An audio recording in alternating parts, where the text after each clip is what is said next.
Hello, good evening. This is Brother Benson Media, and today is Saturday. We are blessed to have this evening conversation with my co-panelist, Mr. Miguda. Before we start the conversation, allow me to take this opportunity to welcome all our viewers and subscribers to the channel, and to anyone who will be joining us for the first time, kindly subscribe and like, because it is a way of supporting us, and we'll really appreciate. Allow me to take this opportunity to welcome my brother here to say hi before we proceed. Mr. Miguda. How are you, Mcoure? Greetings to our viewers. Greetings to Brother Benson family, and welcome all to the show.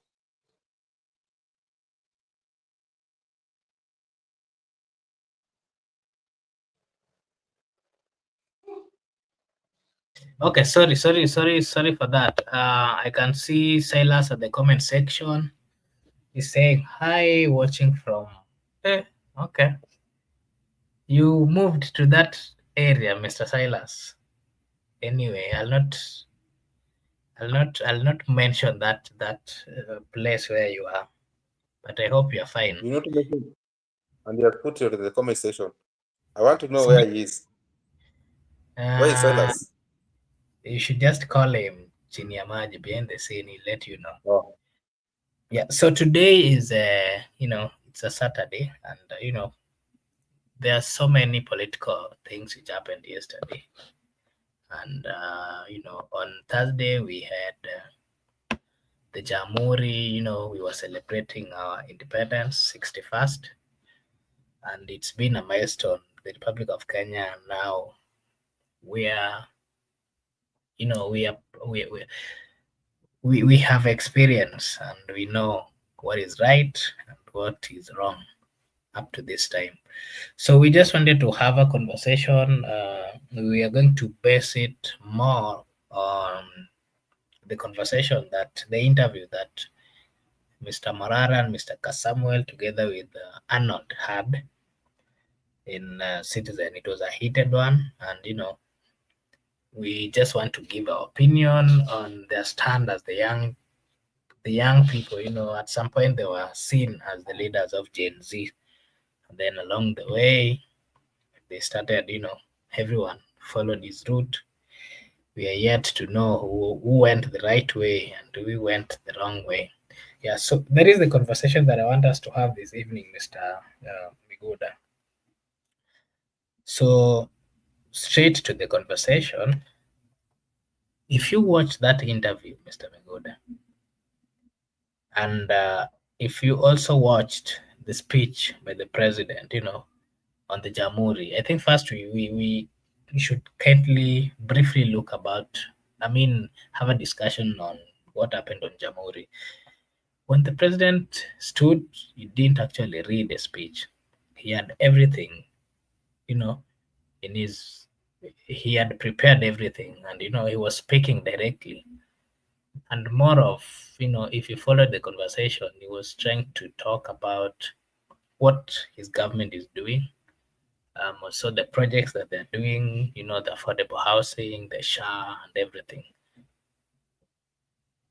And it is, majority of Kenyans are saying that they are tired listening to the president, giving a speech every day and talking about the projects, which according to them, some of these projects they have not seen, when he says that, we've reduced the cost of living, and then the cost of hunger, we've reduced the cost of housing, we are doing affordable housing. And if you hear what people are saying, actually the affordable housing is not affordable. And so, Mr. Mcoure, what is your take when it comes to consistency in presidents, articulating what he's doing for the people of Kenya? Is he doing it too much? Ama that is his role as a president. He has that right, yes, to tell the people of Kenya what he's doing in his government. But remember, they're also cabinet secretaries, and in every docket, at least they should be articulating, the projects and what the government is doing. For the first time, the people of Kenya, majority are not even aware of the names of some cabinet secretaries because the president seems like he's doing everything, even the work for the CS. What is your take on that? If you can hear me, I'd like to view it. Maybe the president is using any government platform or any celebration that is in the national calendar to articulate government issues, to articulate whatever the UDA manifesto intended to do, and they are right away doing them. Is trying to use that platform to the people. Why is he using that platform? Because when it comes to national celebration like Jamhuri Day, most of Kenyans were at home. Most of the people were actually watching, and those who were not watching were listening to their radio. Most people followed him. The president is using that opportunity as a politician and as a leader of the country to explain to the people of Kenya that actually these are the things we are doing in the office. These are the things we are doing since we came into office, and so these are the progress. It's like an update to the people. Jamhuri Day celebration, the main intention is to celebrate Kenyans' self-internal rule. When we got our self-internal rule from the white people. But that is now history. What do you do when you are given a platform as a president? Other people have been talking about history, the people's struggle, how Kenya came to be, and everything that happened during that time. But William Ruto is having his new skill of articulating issues. He has his new skills of running the government. That whenever it's got an opportunity in any government function, be it nationally, be it national celebrations like Morara Day, Jamhuri Day, he usually take that opportunity to explain to the people the progress of the government. In my view, he's using those platforms because of the targeted audience. There are majority of the Kenyans who are actually following. For those people who are following, that's a very good time for president, for him to explain to the people. And if you watch it very clearly, he talked about obvious things he has been moving or crisscrossing across the country, talked about affordable housing, and he tried to explain it to details for those who have not understood it. He talked about universal health coverage, the SHA, the Shif, the SHI. And we have asked him question that if you are saying that it is universal health coverage, yes, it is universal health coverage. And he stated clearly that the people who are unable to pay, the government is going to pay for them. But we have also asked him, kindly show us 2 people or 3 who cannot pay, who government has paid for in this time we are talking about or we are claiming of these issues. Even you, Mcoure, the previous time I asked you to go to market, pick one mboga, and ask her if she's unable to pay whenever government has paid for her. That's the question where Kenyans are asking that. It is universal, we are not in dispute. But most important thing about universal is that the people who are unable to pay, government is not paying for them. They are going to pay even if it is 100 bob or 125 bob. He talks about obvious things like agriculture, fertilizers. Those are the things he has been talking about since he got into office. And even if I never watched that speech and you ask me what did Mr. President say every day, I'll tell you whatever he said from the first to the last because those are things he has been repeating and they are at our fingertips. You talk about fiber, last connectivity, you talk about obvious things he has been talking about in the country, talk about roads, infrastructure. And even if you ask about the issue of employment jobs, you talk about creating jobs abroad, moving people from Kenya to other parts of the country. You talk about unity of the country, bringing Raila together, bringing Uhuru together. Actually, even Professor Kindiki talk about Raila and Uhuru were brought together into the Broadway government. He applauded Mr. President.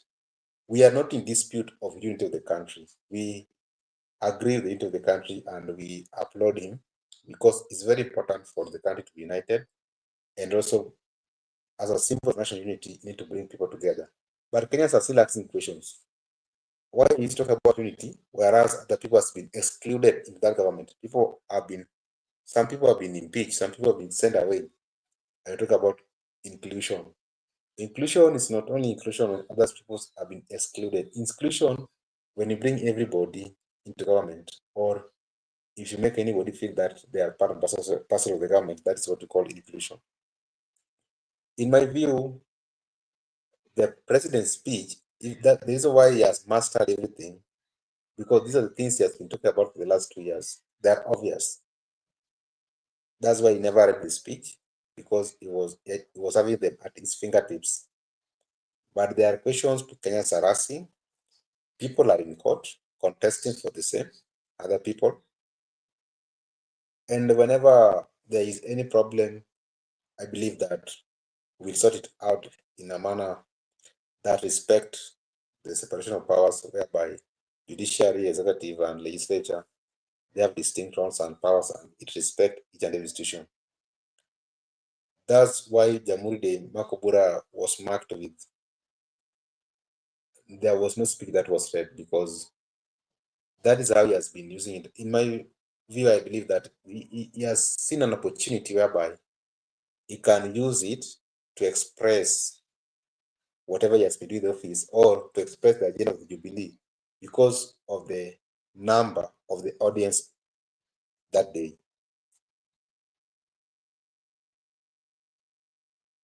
Okay, thank you, Mr. Migoda. Something else that the president said is that he has been attacked unfairly. That whatever project he's doing, most people, majority of people, especially politicians, are castigating what he has done. And if you followed, this interview from Morara and Kasmuel, they were also asked the same.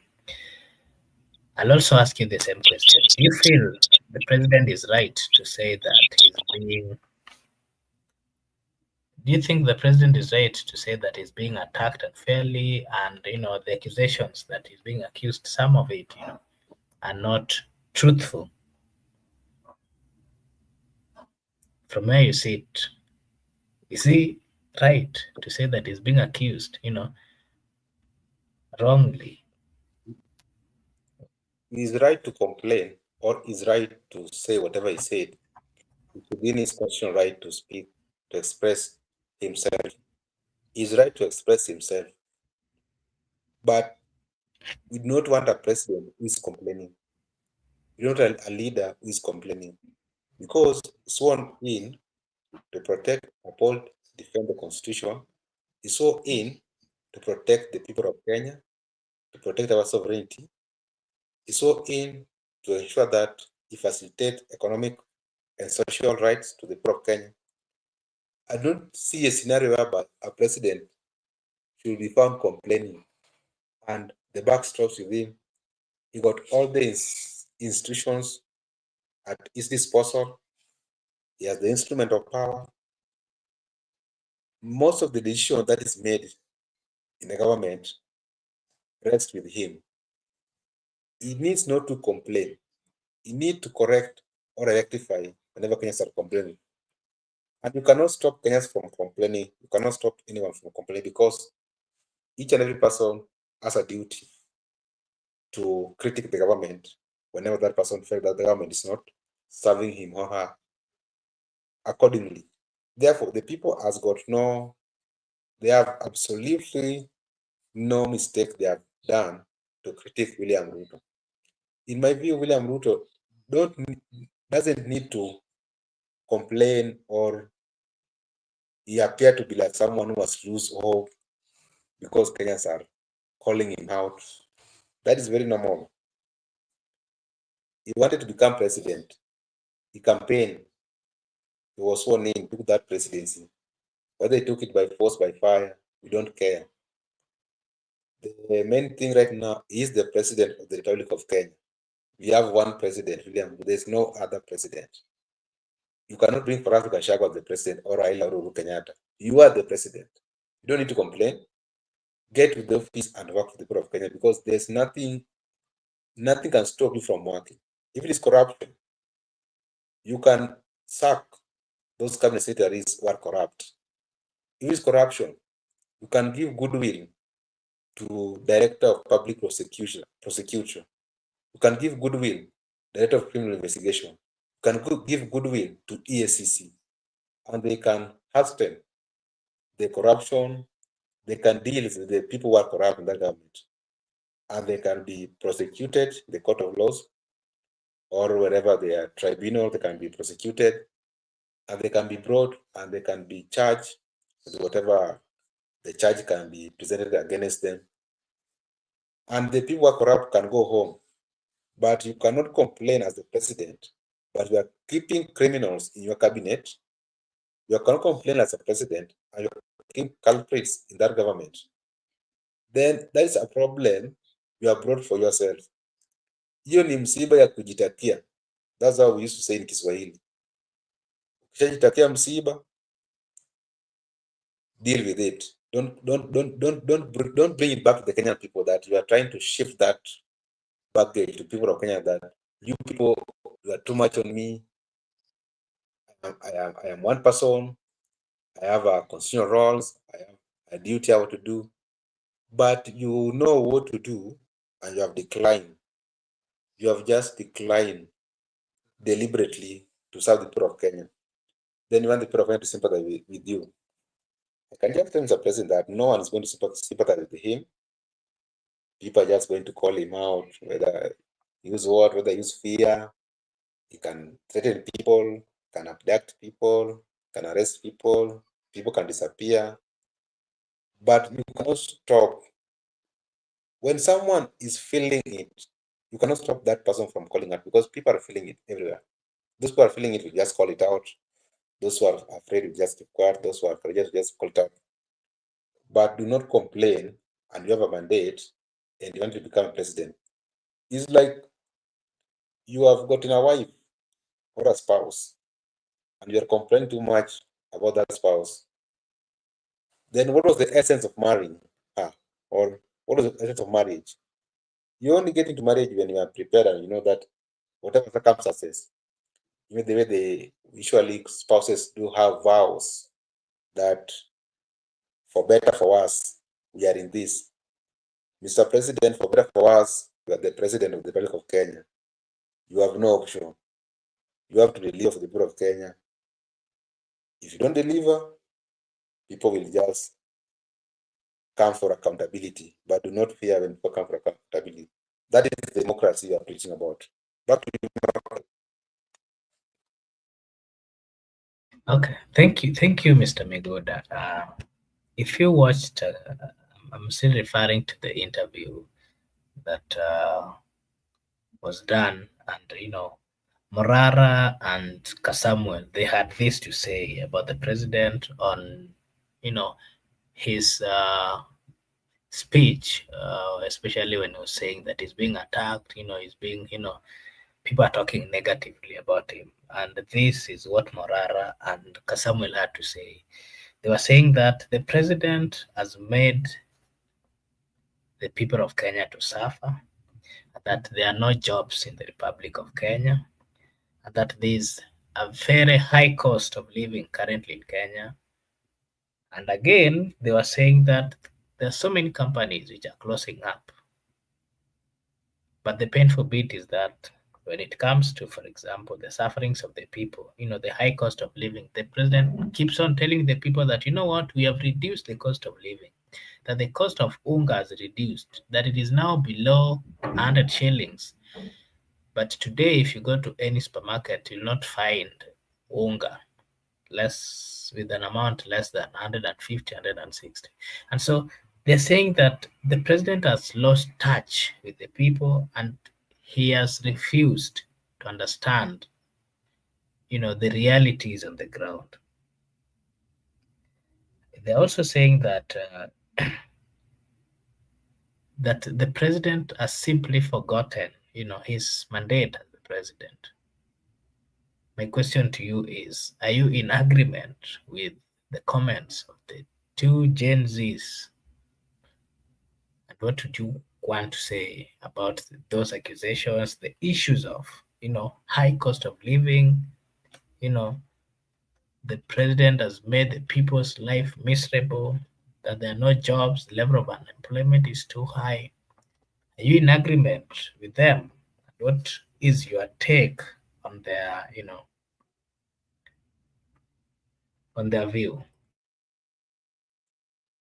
I agree with the two fellow young people, the Gen Z, Morara and Kasmuel. I don't think those are accusations. Those are reality. And they are reminders. They are reminding Mr. President of the status of the nation. The two guys, they're speaking of what's on the ground, what is hitting people on the ground. A good friend is a friend who tells you the truth, and the one who is not telling the truth or is not calling out anything is quiet. That's a bad friend that's lying to you. The two young people are good friends of Mr. President. They like him. They don't want him to fail. They want him to be elected for the second term. That's why they are trying to remind him. They might be young and they don't have any capacity to advise Mr. President, which we are not in dispute again. We agree that they are very young people. They're just in their, how do we call it? In their puberty stage of politics. They're just in their puberty stage of politics. They're just rehearsing. Those people are just warming up to be politicians in the near future. But they cannot be wrong. They can be right because they are affected directly. This is why they cannot be wrong. Even Mr. President, before he joins politics, even by the time he was warming up as a young Kanu youth, when he was warming up, they were warming up with the likes of Jirongo, and they used to call out other things and they used to be taken into consideration. So the very way they were calling out the government of the day and they were taken into consideration. That's how these current leaders are calling out whatever is in the government, and it's good for the president to take them into consideration, because even if they are young people, they don't have capacity to advise Mr. President. But the good news is the similar things they are calling out, like unemployment, issue to do with the high cost of living. Those are the very things the civil society is calling out, the church is calling out, the opposition, in quote unquote, are calling out. They have not lost direction, according to me, the young people. They are in the same track with the older people. You cannot come out to dismiss them that they are young people, they don't have capacity, but whatever they are calling out, the same thing, even the senior people in society are calling out, even the reverend, bishops, even the opposition, in quote team, are calling out, civil society are calling out, Law Society of Kenya are calling out, whatever they're calling out. People are complaining with similar problems. So you can't say these guys do not know what to say, they don't know where they are going. They need mentorship. Mentorship, and they're calling out everything. The people who are already mentored are calling out. In my view, they are telling the truth. That's the state of the nation. The president should look on how to address those issues, at least so that people can view him as someone who listens to the concern of the citizen, as someone who gives the priority of the country. He put the priority of the country ahead of his own priority. That's why in my first step, I talked about issue to do with dealing with the corruption in his government. He can deal because the backstop with him. He can deal with many things. He can even reshuffle cabinet, can even sack cabinet because he has got that prerogative to fire and hire cabinets. He can do that one. The young people, when it comes to accountability for the current government, I support them fully. They are right, and they have called it as it is. Back to you, Mcoure. You've talked about the young people, the Gen Zs, and the subject of matter here, is we're also talking about Kasmuel and Morara. At some point they were seen as, the leader of the Gen Z movement because they were very vibrant and, fearless young people. And along the way, the young people believed, and even the people of Kenya believed that this movement would stand and that movement would, for some time it will last. But along the way, it did not last, and the people who are seen as leaders, they also chart their ways, and some of them even joined the government that, the Gen Z, so the young people are opposing. And so my question to you, Mr. Meguda, is if you watch again this clip, the Mr. Arnold is the communication strategist, communication of expert of the UDA, and he said something to the two gentlemen that, that in July, when the first day that the demonstration started, if the young people, the Gen Zs, had a leader, they would have taken the government. And by now, they would be ruling. But it is unfortunate that they were confused and they lacked a leadership. And that is why the political class gained momentum and then they came back together. And then at least they found a way of trying to do away with the Gen Zs. And so my question to you is, what is your take on the comment of Arnold Mariba, when he said these words to the two gentlemen? Is it true from where you sit that the Gen Zs had the capacity to take over the government in that period when the first demonstration started?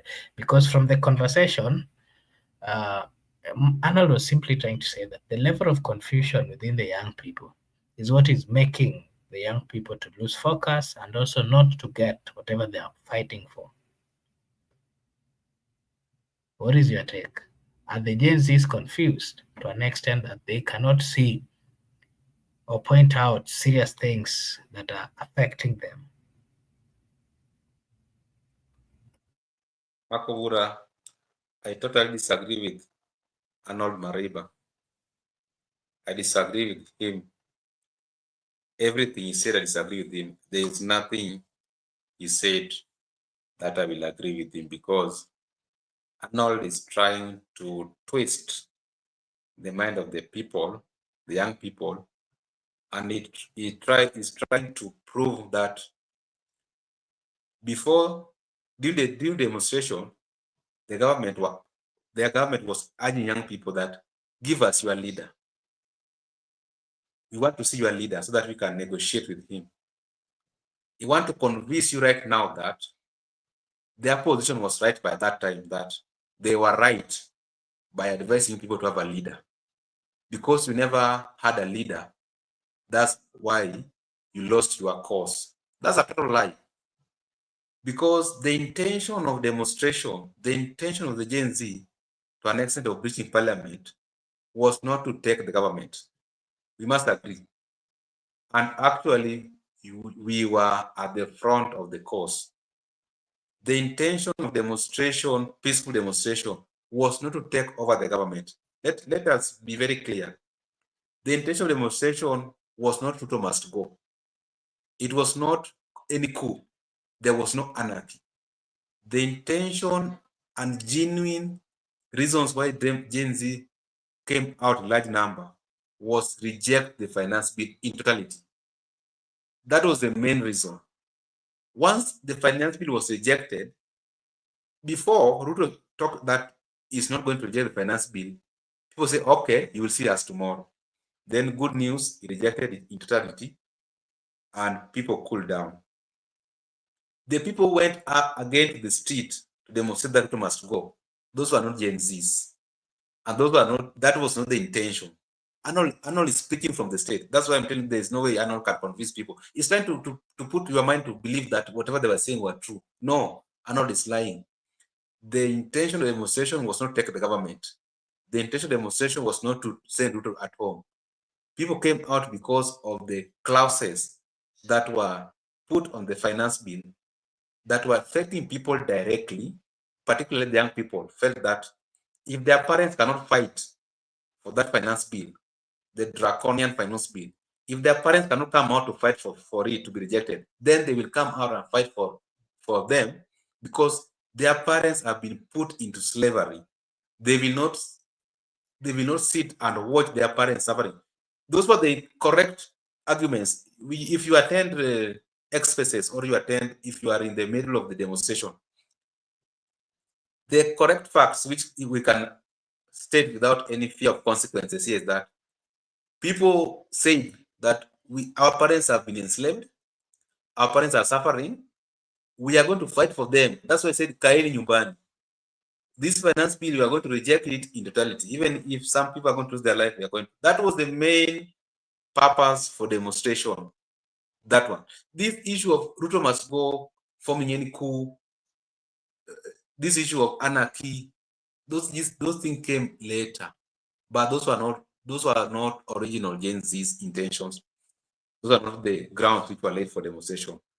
If Arnold is telling you that is why you never take over government, which government? Ask Arnold that, which government? Arnold is just trying to tell you that we told you that you should have a leader. That is nonsensical. That's why I told you I cannot agree with Arnold. Arnold is not a Gen Z. He doesn't understand why people came to street. He got no raw information. The raw information, people say that, and the reason why people came out, Mcoure, the purpose that if our parents cannot fight because they're sitting back, we are going to fight for you and reject finance bill. Once finance bill was rejected, cabinets were dismissed. The Gen Z cool. The people who went further, Ruto must go, are not Gen Zs. That's why the casualties fall to people like, you understand those who have been the casualty of Ruto must go. No one called for Ruto must go. No one called for coup. No one called for anarchy. We understand very well the consequences of treason. We can never imagine of treason as young people.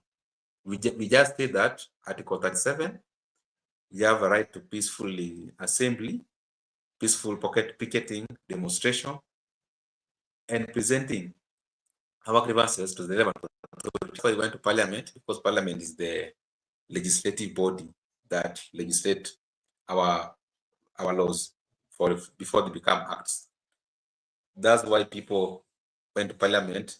People never went to State House. People never went to judiciary. I disagree with Arnold. And finally, the reason why Morara and Kasmuel are they are in more of a friendly fire is because the two people, they want power, and they are young people who are ambitious to some extent, and some have been glorified, some have been shown the corridors of power, and they have different stand. Like Morara believes that by himself he can make it. Maybe you don't understand. Who knows? Sometimes some of them are state agents. They're working for the National Intelligence Service. Some of them are genuine, because Kasmuel said that when he realized that people were getting money from demonstration, people were meeting at night at American Embassy, people were looking for ways to go to State House, he opted to go to ODM because that is where he found softer landing, actually. Because you can be in the street leading from front, but the people who are in the street are using you.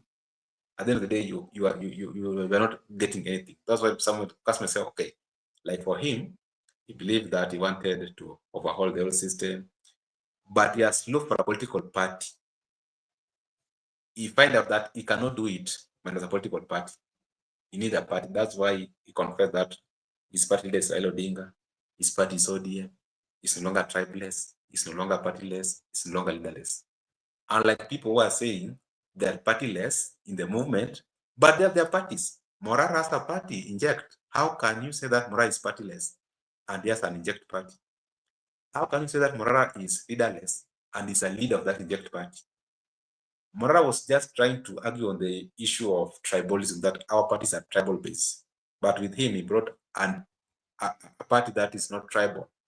We asked him, why did he chase people like Okayo Joshua? Why is he insisting that the party secretary general must be his former classmate? The party chair must be his former classmate. Why is he insisting of putting the leadership of the party in the hands of his classmate, but he has not allowed that room for diversity? Those are the questions that young people are asking. In my view, it depends who is honest and who is dishonest.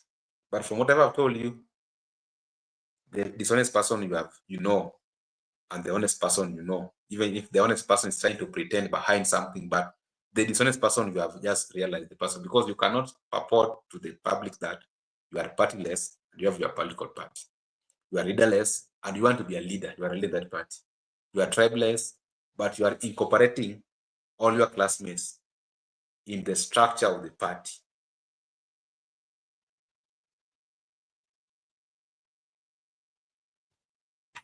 Okay, that is a nice one. And so, in your opinion, Mr. Miguda, you've briefly talked about it, yeah, but I want you to, you know, uh, give a broader view.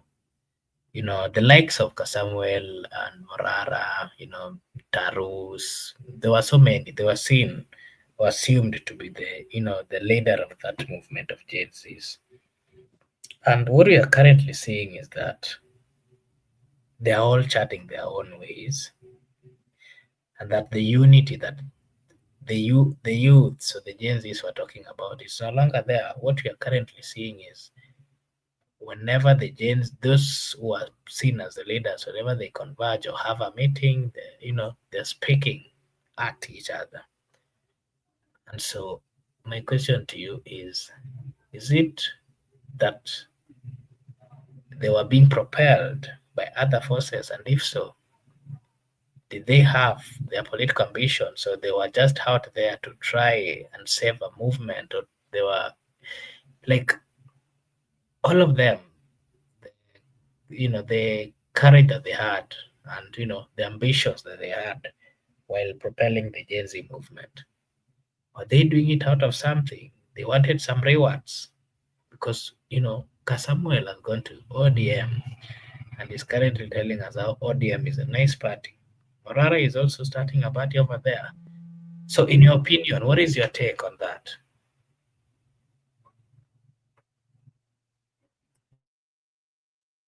In my honest opinion, on 25th June, when Gen Z breached Parliament, that day, it was organic. That day, the movement was genuine. People came out. Everybody was in town, actually. The people I tried to reach in my phone book, everybody I tried to reach, everybody was in town. Those were my close allies. I can tell you that it was very organic and it was genuine. And nobody knew that they will trend after the demonstration. People trend. There were characters which were picked. People trend on social media. People trend on the mainstream media. That's where people like Kasmuel came into picture.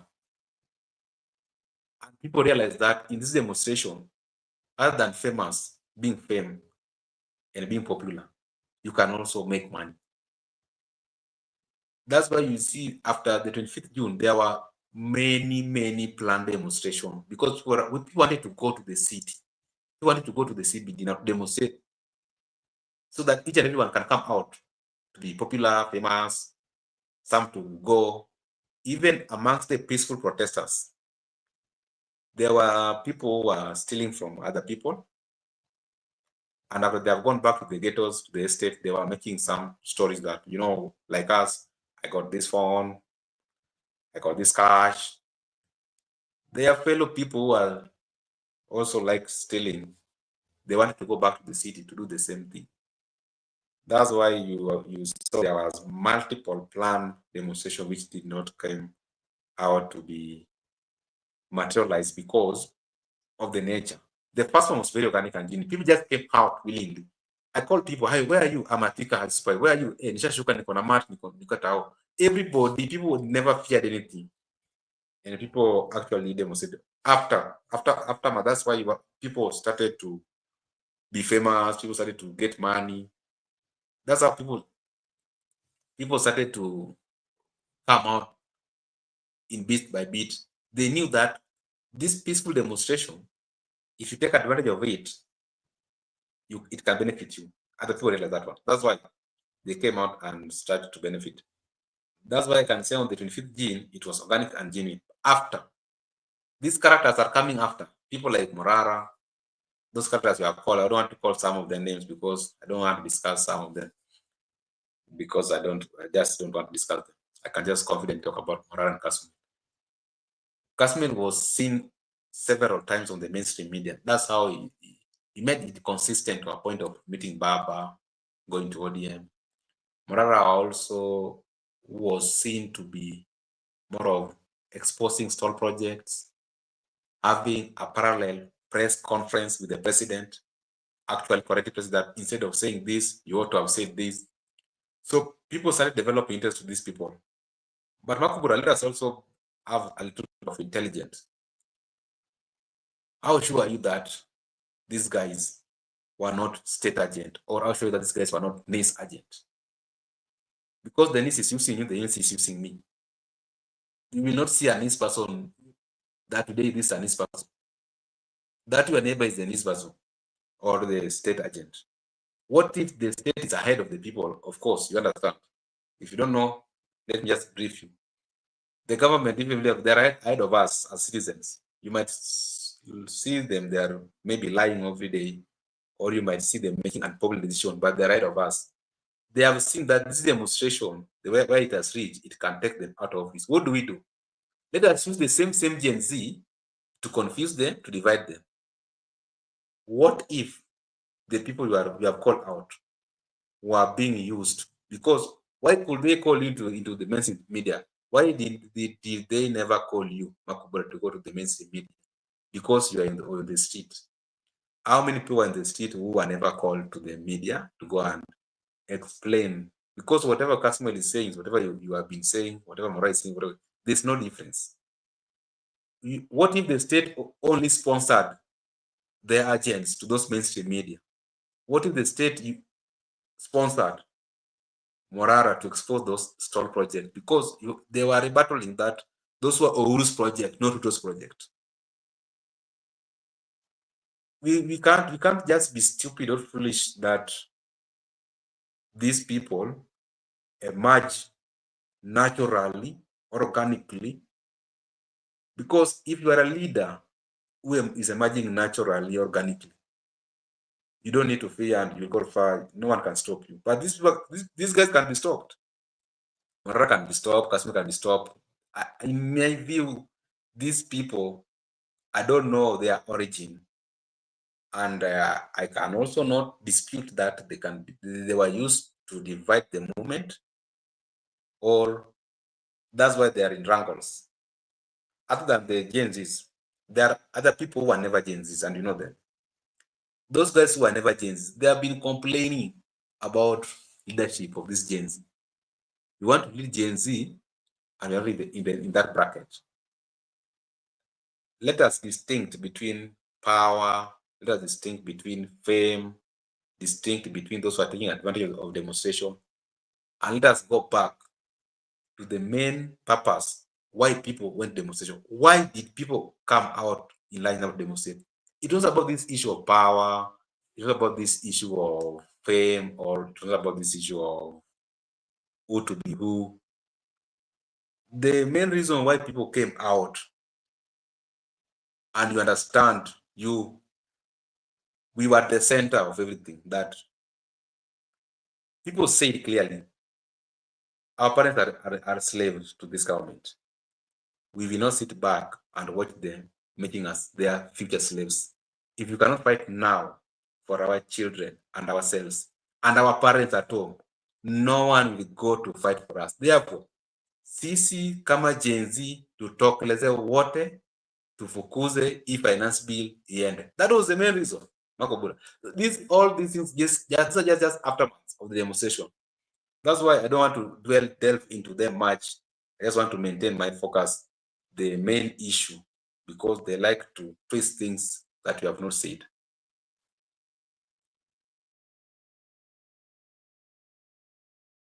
Okay. Thank you, Mr. Mcoure. I think we are coming to the end. Maybe your last remarks, Mr. Mcoure. My last remark is to the people of Kenya that let us be united as the people of Kenya. Let us live in peace, harmony. Let us not be divided by our political leaders. Let us focus and maintain our unity amongst ourselves, because we are sharing many things as people who are in the lower class, unlike the politicians. Let us live, let us not be divided along our tribe or other things. And to our viewers, we request you to continue supporting the channel. You can support it through subscription, sharing, comment, like the video. You can even watch the ad videos. And see you next time, Mcoure. Bye to our viewers. Okay, thank you, Mr. Mcoure, for finding time to be with us this evening.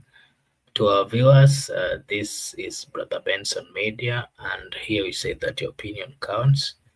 To those of you who found time to be with us this evening, we are very much grateful. Thank you so much. And if you're new to this channel, we request you to kindly like and subscribe, because if you subscribe, it is a way of supporting us, and we will really appreciate. Allow me now to take this opportunity to wish you all a blessed night, a blessed evening, a blessed morning, a blessed afternoon, a blessed evening. Until tomorrow, thank you so much, and may God bless you.